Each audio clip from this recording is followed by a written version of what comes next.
Hi, and welcome everyone to the 116th episode of CRM Rocks. Today we have no extra guest with us, but it's just me, Markus, I can't run, Erlandsson, and my friend Heidi. I'm always running Neuhauser. How are you today? I'm great, thank you. That might be the best intro I've ever gotten. It's very true. I just got back from a run half an hour ago. Yeah. So, so you're good today then? Absolutely. How about you? Right. Yeah, I'm good. We talked a little bit before we started here. It's a bit hot here, but I mean, it's August. I'm enjoying the heat as long as possible right now. It's not too warm. It's like 28 something degrees. Um, so it's very lovely. It's the end of the summer. Um some festivals going on in the bigger cities. So yeah, I enjoy it a lot. Yes, I will miss summer when it leaves. Yeah. Right, so Heidi, what's your connection? Okay, so today I'm going to highlight for you Power Automate connectors for document signing. I just did a refresh on account of how many connectors exist today in Power Automate with a document signing solution, because I feel like that's a very saturated area. And there have been quite a few new players added recently. So today there are 21 options for you to use a Microsoft certified Power Automate connector in all of your automations, which is really neat. And we just saw our very first independent publisher offering in document signing 2 days ago. So late breaking news. The first independent publisher has arrived.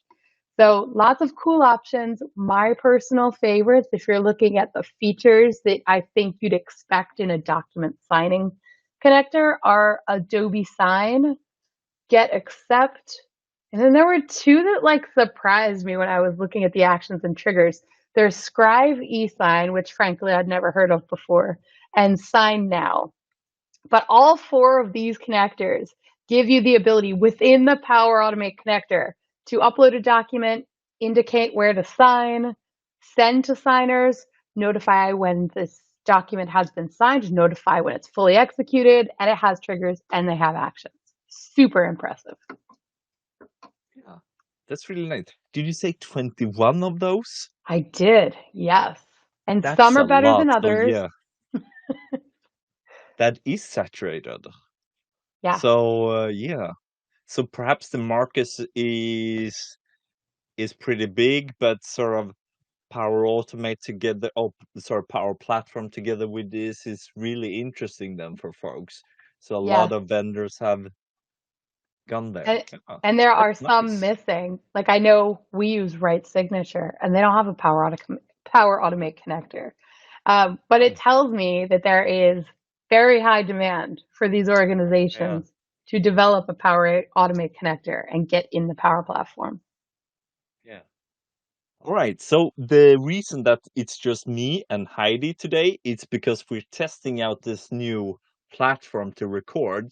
So it's bullhorn.fm, and we're trying to explore if we can use this for live recording. So in the future, we can have listeners come in and chat with us and add questions and answer to polls while we're recording with the guests. So hopefully the show gets a little bit more interactive and we get more and better content in the end. So I'm holding my thumbs as Swedes do, and And my fingers Heidi, are you're crossed as crossing us your fingers. Americans do. Yeah, yeah. Knock on wood, right? Yeah. All right. So today's show is the best of 2022 release wave 2. So recording this in early August. So it's about 2 months left before the actual go live of the first thing of the release wave. So it's from October until March 2023. So I have a bunch of things, and we haven't talked, you and me, Heidi, so we might have double up. But let's see. Should we go most interesting first, so we have time for the most interesting, or should we go from the bottom up? What do you say? Most interesting. Most interesting. All right, ladies first. Heidi, let's see. What have you got? That's hard. The number one most is hard. But one that Yeah. I am excited to test out is the ability to create PowerFX columns within Dataverse. It's pretty cool. All right then. So you mean like calculated columns with PowerFX, or Yes, that is. And you can only test it in the Maker Portal preview. I had a little trouble trying to find it because I was at make.powerapps.com. I had all my early preview stuff turned on, and I didn't realize in order to test PowerFX as a column type, you have to go to the Maker Portal preview. So, little tip if you want to nice check it out. catch. Nice catch. Really good one. Really good one. I have that further down, but I have something else that's actually not part of the release wave. So I'm cheating straight off the bat. That's not fair. That's not fair, but well, here I am, the host, so I make up the rules as I go, right? All right. So the first one is .NET Core support for the SDK. So this is a developer thing that I have been waiting for at least 2 years. So we've had SDK things that you can use together with the .NET to program against all the APIs, and those were like developed, I don't know, for CRM4 and perhaps 2011. So it's a long time ago, 10 years ago. And I mean, things have changed. The cloud is now here. Well, now. Mm. Well, so this is a huge thing. And it's really good. And it's not really part of this. But this summer, it went GA. That means we have support for it. And we can use it in production. And like, so I'm happy for that. So I will add, or we will add all of the links to things here to the show notes, of course, so you can find it and go play with it. All right, then. That's my number one. Okay. I see you like have a list in order. I just have stuff. Okay. All right. Um, this one is culling together probably 20 or 30 different items that show up in both the Dynamics 365 and the Power Platform release waves. And that is all of the enhanced collaboration with Microsoft Teams in everything, especially in Power Apps, the Dynamics 365 for Sales Hub, and the Dynamics 365 for Customer Service Hub. Oh my goodness, it's so exciting to me to see all of the updates that they have. I've been playing around with the new team chat, which rolled out in preview right now in release wave 1. I think it's such a cool new feature. I have rolled it out to customers. I use it myself internally in our Dynamics 365 system at Reenhanced. The ability to chat without leaving Dynamics and moving over to Teams has been really, really nice. Sadly, it's still in preview and it's not general availability yet. But one thing which I haven't liked is that I can't keep that Teams chat within a record. I mean, it keeps a log of them, but now it's going to be in the timeline. Not only is it going to be in the timeline, but later on in release wave 2, it's going to summarize what happened in that Teams chat for you automatically. There's some cool things coming out, but I can't wait to see it all. All right. So it's using that conversational AI that we had Mm-hmm. with like the chat or the calls, right? So Exactly. summarize that. Oh, that's really neat. I haven't seen that. I've seen the sort of the collaboration where you have the teams on the sort of okay, that's there then. Yes. um and sort of you can have the chat there, and I have as well the timeline thing, so I think that's really good, Mm-hmm. really good, really nice fun. All right, then my number two then. So I'm sticking with the developer sort of focus here, And perhaps this is not really number two, but because it's related to my number one, I will have it's sort of clumped together. So it's now before we had CRUD, so it's create, update, delete. Now we're getting create multiple, update multiple, and upsert multiple as sort of Hmm. um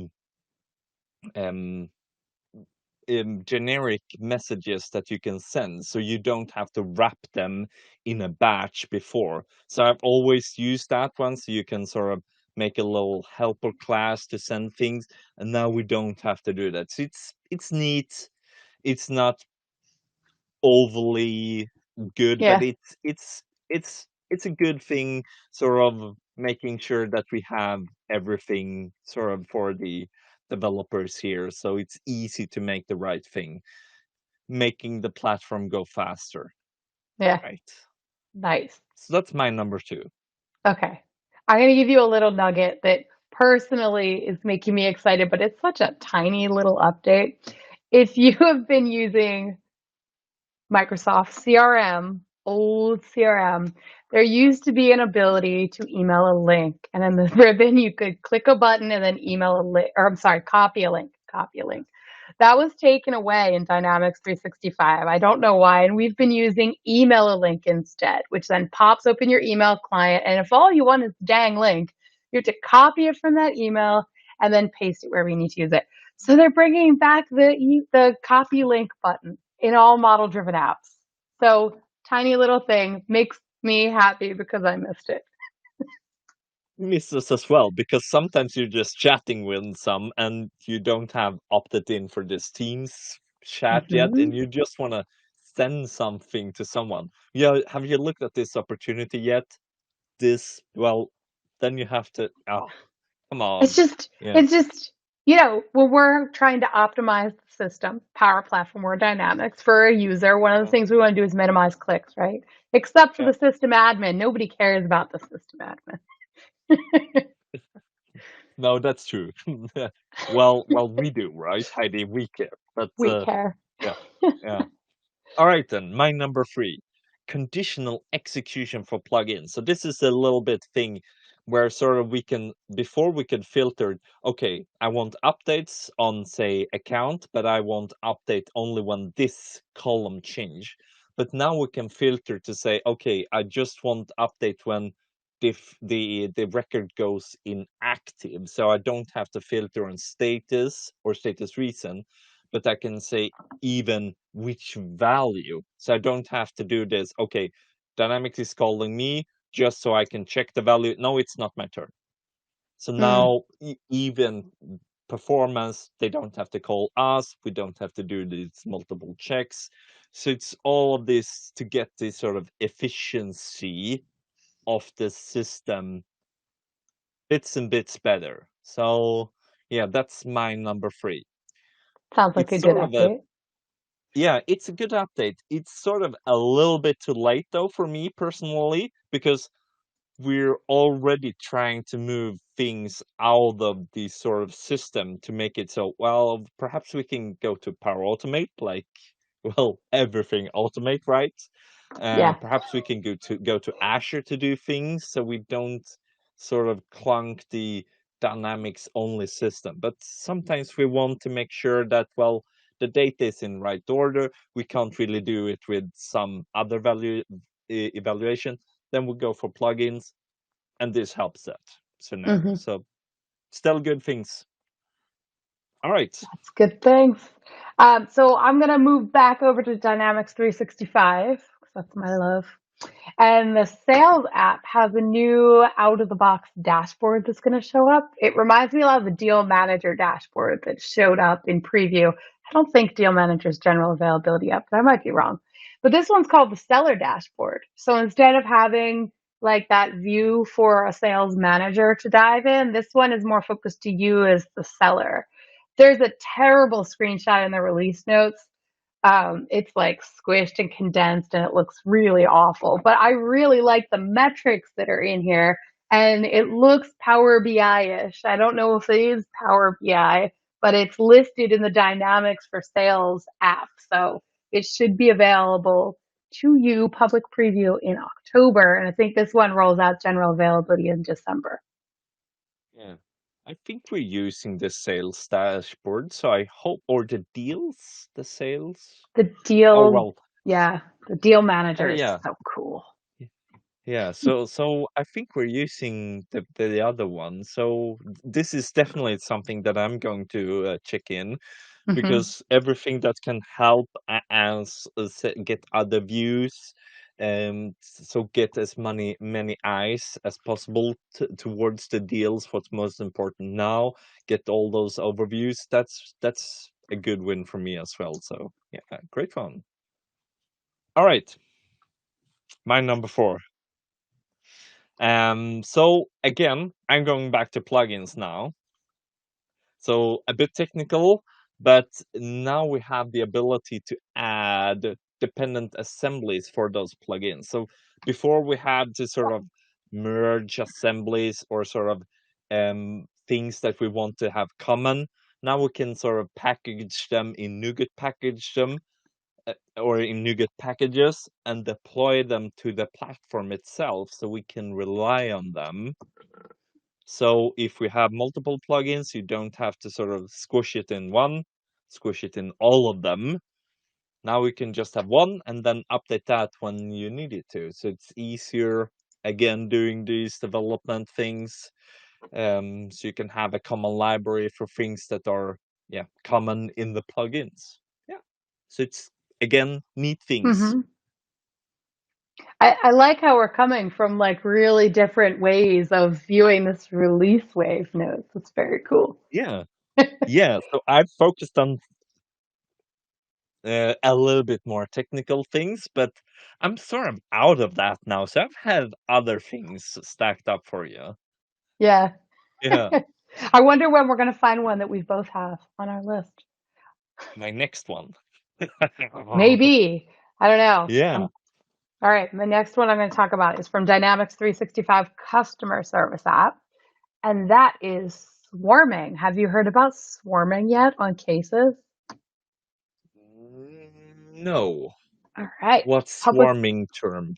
swarming helps customer service agents to find the right coworkers from any department in your organization that have the right skills to help quickly resolve really complex customer issues. So it's leveraging a lot of the AI type stuff that's already in the app today, but it's going to alert you who you can talk to within the organization, even if they're outside of customer service, who has knowledge about certain subjects that are involved in that case. Sounds like Hmm. magic, doesn't it? Yeah, it sounds like magic. I would, yeah, It that's comes really with interesting. yeah, if you look at the release wave notes, it falls under the Teams integration heading. So it's tied to Teams too. Okay, so perhaps looking at the team's history chat and see who talked Yeah. about that sort of topic then. I Oh, don't know. interesting. I can't wait to learn more and play around with this. Yeah, me too. That's really interesting. So more of these sort of AIs where we can gather data from things that outside of the system, so we bring in information that's not Hmm. someone's that actually typed in on the keyboard. Really good. I like that. We're not depending on people actually entering all the data that's needed because, yeah, well, that's get tiresome. Right. Yeah. All right then. So my next number five, I promised you, it's the common thing. Though that's the PowerFX to business rules. We can add that to business rules and the calculated columns. So that's actually a column new now that you said.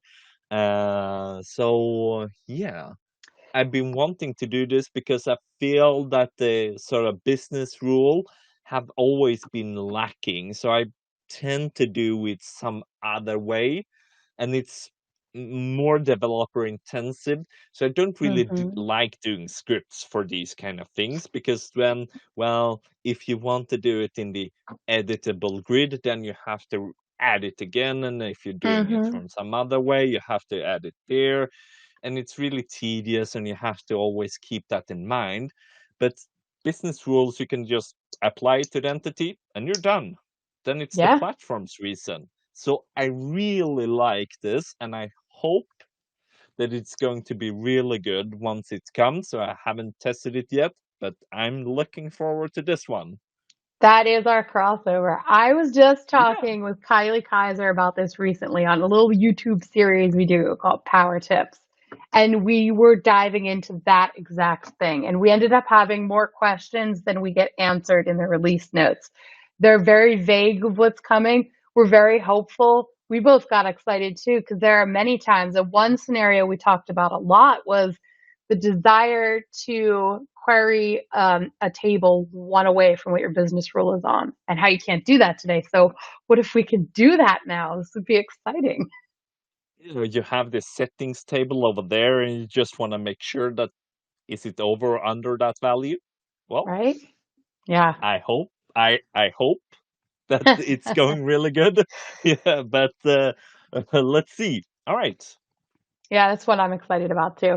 So Yeah. the other one I wanted to mention, it kind of goes along with teams and collaboration, but this is the first time I've noticed in the Dynamics 365 release notes that there are some Outlook enhancements.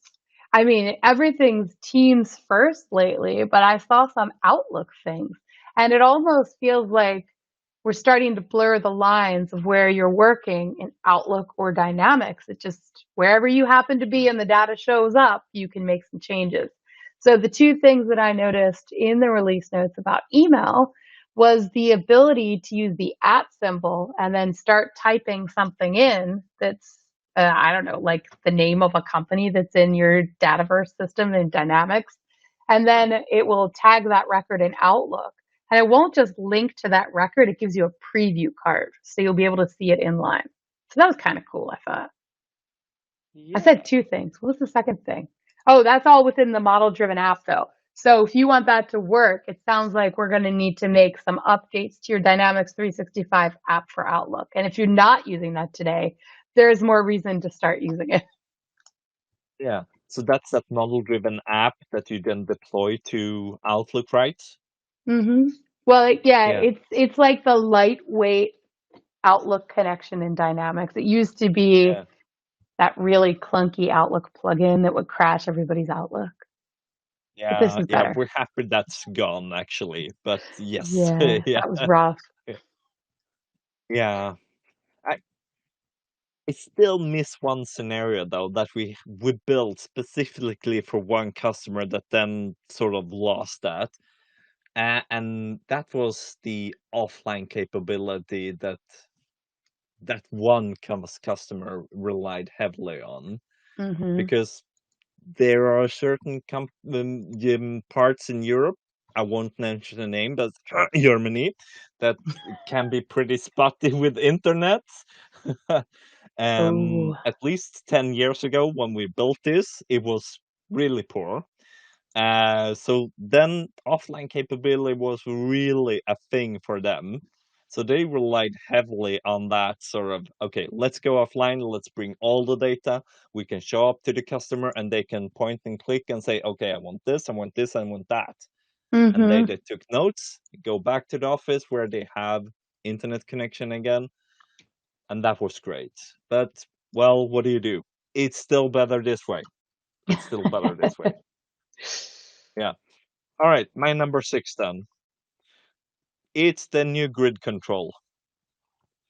It comes with grouping, Mm. aggregation, and nested views. So this is really something that I've been looking forward to. So you know that you can expand it and have more things, but now it comes with grouping and aggregation that's been really missing. But because you have had mm, sort of in Excel where you can just, okay, I want this one, or sort of, yeah, group Yeah. things. So this Hmm. this is a really good one for me. And it comes with infinite scrolling, so you can just sit there and sort of get lost in your Facebook. No, I mean your opportunity list, right? Yeah, Huh. I like the infinite scrolling. It always bothered me doing things 250 at a time. It was annoying. Yeah, yeah, we always max that out, but it's never enough, right? So Yep. Never enough. hopefully hopefully this is a lot better. Mm-hmm. All right, Heidi. I was reading about one that's on the Dataverse side. And it sounds cool, but I don't really understand all of it fully. It connects to external data from Dataverse. So you've always been able to do that with virtual tables. But what the release notes are telling me is that this will make it much simpler to add a table in Dataverse that will surface external data. And all it says, though, is that you leverage with simple connections to the external data. So I don't know what that is. I don't know what that means. So But I have this as my number 7 then. So let's explore this together. So I read it like they're making a huge effort to make virtual tables a lot easier to set up. mm-hmm. So that was, I read this one. So I added 3 links to the update to virtual tables. All right, so it looked in the screenshots as the sort of the process of setting this up is much less developer intensive. And then they, let's see, added what kind of things you can add. And I think they added Excel there as well. So let's see, Excel workbook, OneDrive, Oh, or wow. SQL Server in Azure. Excel as a virtual table. Oh boy. Yeah. So think about that. I mean, people are constantly, well, we're always migrating from Excel to Dataverse, and mm-hmm. hopefully this gets that a lot easier because then people can actually have their Excel still, and we can still have Dataverse, and hopefully we can make uh, make that a lot easier.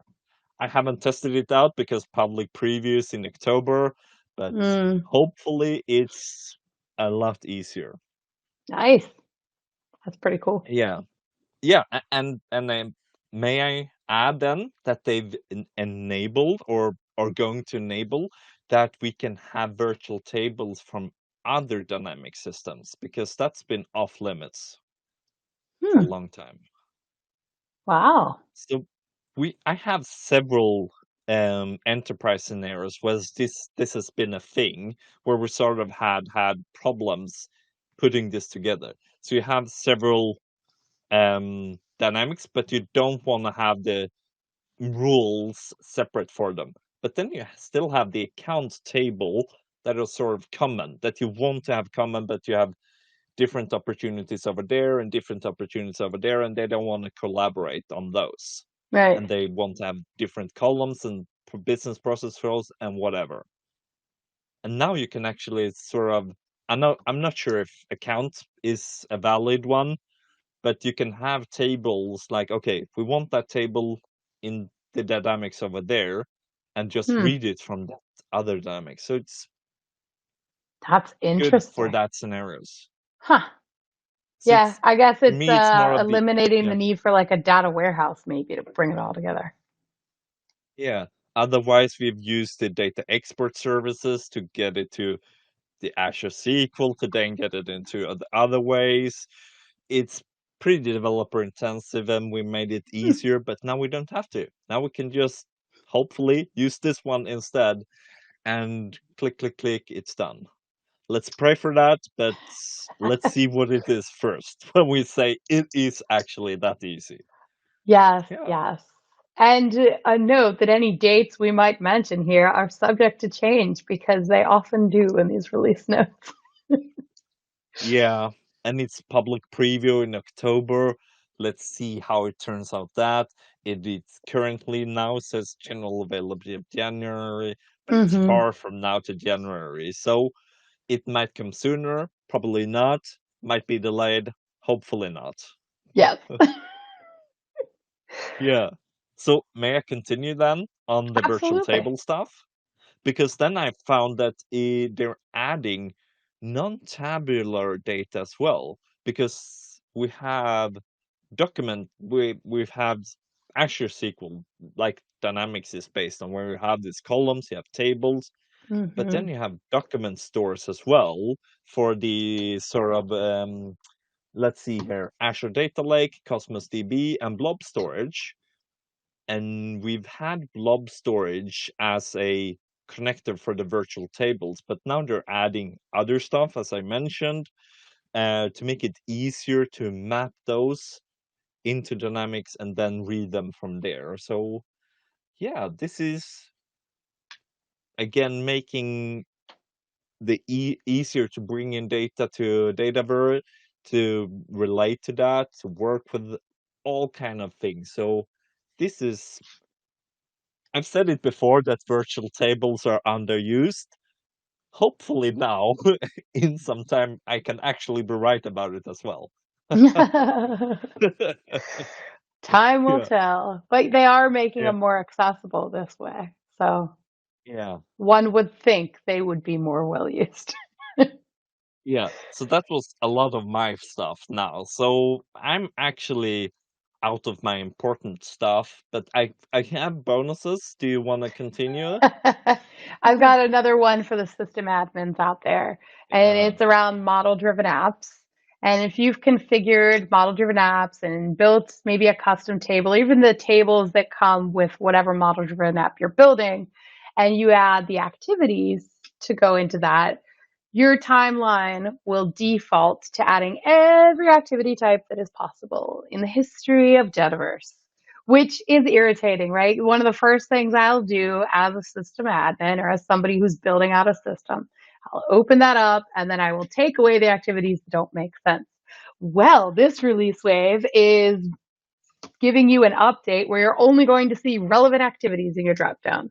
So no more will you have to remember to go to each table and uncheck the boxes of the activity types you don't want. It will by default give you anything that should be there just based on what's turned on and connected. So that's a fun little tidbit for model-driven apps. yeah. And it's pretty recent that they added the ability to remove Yeah. activities the uh, from the uh, from the apps, because before Mm-hmm. we had to do it with other ways like security roles, and then you had like, well, we have activity we don't really have. Yeah. So Yeah. it's really good one to not have like, well, do you want to create a quick, I don't know, campaign response? And they're like, no, no, don't ever go there. So yes, it's a good thing. All right then. So then I have more of a question for you than the release notes. So I'm not sure if this is legitimate for this one, but let's try it out. So Okay. Viva Sales, have you heard about it? Viva Sales. Yeah, I have. I've seen it in a lot of things, and I have not done a terrible amount of digging into what it is. Yes, I'm pretty interested in what this is about. So I've not done a whole lot of research. That's why I wanted to ask you about it. So what it is. But let's pause that and see if we can find more info about it and see how it relates to Dynamics or Dataverse sales, any Hmm. of the sales, enterprise or professional, or yeah, because it's looks interesting, but I'm not really sure how it works now. Right. Neither am I. I'm still trying to get my head around Power Pages as the newest child of the Power platform. Haven't even Yeah. spun up a demo on that yet. I've just read about it and checked out like what's coming. So, what's your take on it? Is it my take when it was released was like, well, it's pretty much Power as Portal, but now you can buy it separately from all the other apps. Is it more Well, to it? yeah, I think they are just like some of the other things we've talked about today, appealing to more of a citizen developer. You don't need to know Liquid to make Power Pages portals. I can just choose a template and then boom, I have a template of a portal and I can click and drag things on Canvas. I am certain you can't build an entire portal that way, and you still need to know Liquid and you still need a developer skill set, but they are at least bridging the gap where you can get started without having to know code at all, like me. Yeah. I've tried portals before and they've had templates there, but perhaps they've improved them. Um, is I mean the customer relationship, no, customer service template, Mm-hmm. the community template, they've had template for you to sort of, okay, now you get knowledge base published from the Dataverse side into your portals. Mm-hmm. So perhaps they're making it a lot easier, and that's always a win for me. um, the less we need developer, the more things the more value we can bring, because developers are expensive and they work pretty slowly. So yeah, Sorry, developers who are tuning in. no, not at all, not at all, because this way, developers get to focus on less repetitive tasks Yeah, the fun things, and right? You get to build all the fancy things and let us silly little citizen developers take over the boring things. well, it's not silly, not boring. It's still important. I don't want to like de-emphasize any of the roles here. It's just that um, w- when developers sort of do the same thing over and over again, well, people get bored, Hmm. right?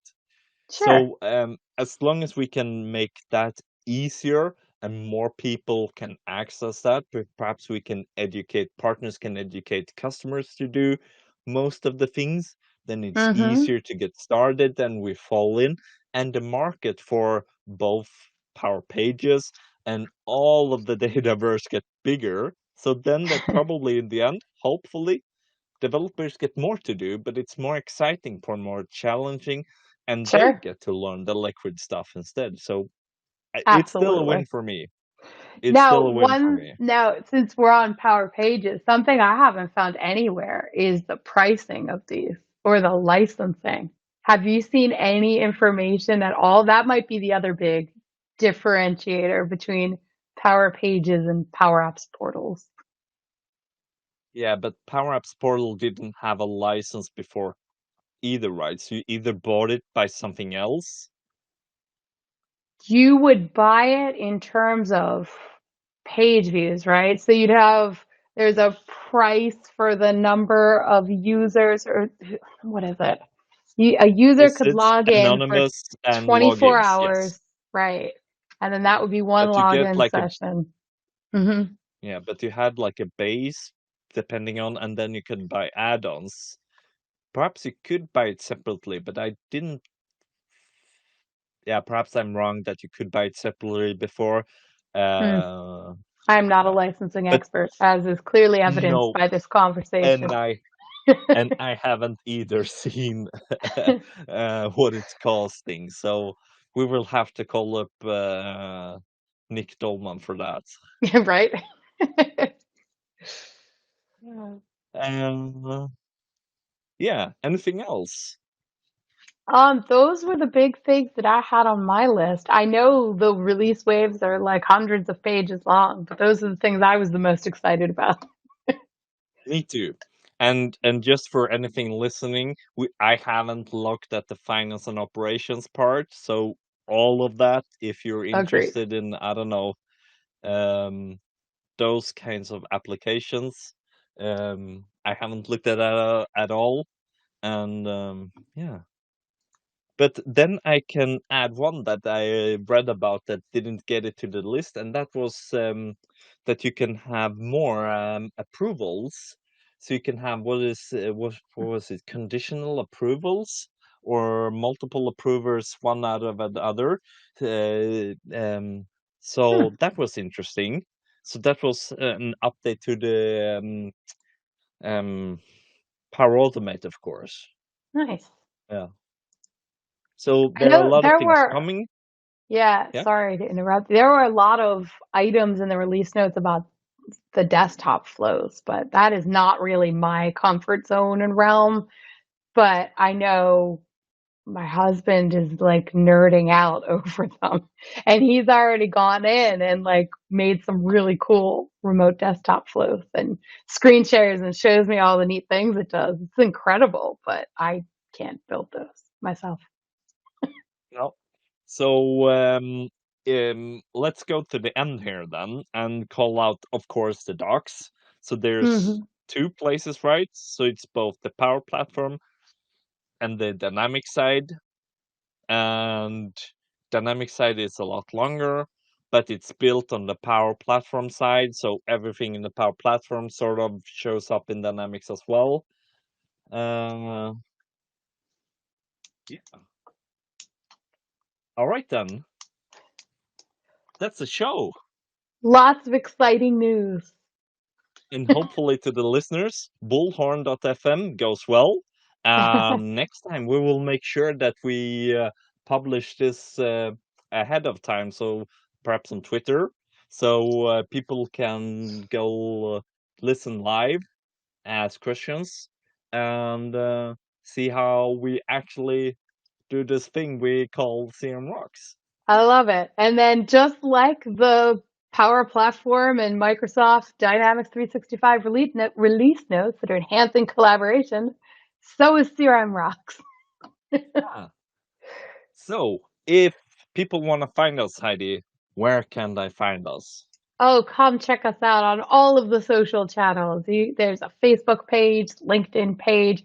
You can hashtag tweet us with CRM Rocks and our YouTube channel. Check out our YouTube channel. I am a little behind on the video posting. I apologize, but that will get much better with Bullhorn. Cross our fingers. Yeah. All right. So, thanks to your listening. See you next time on CM Rocks.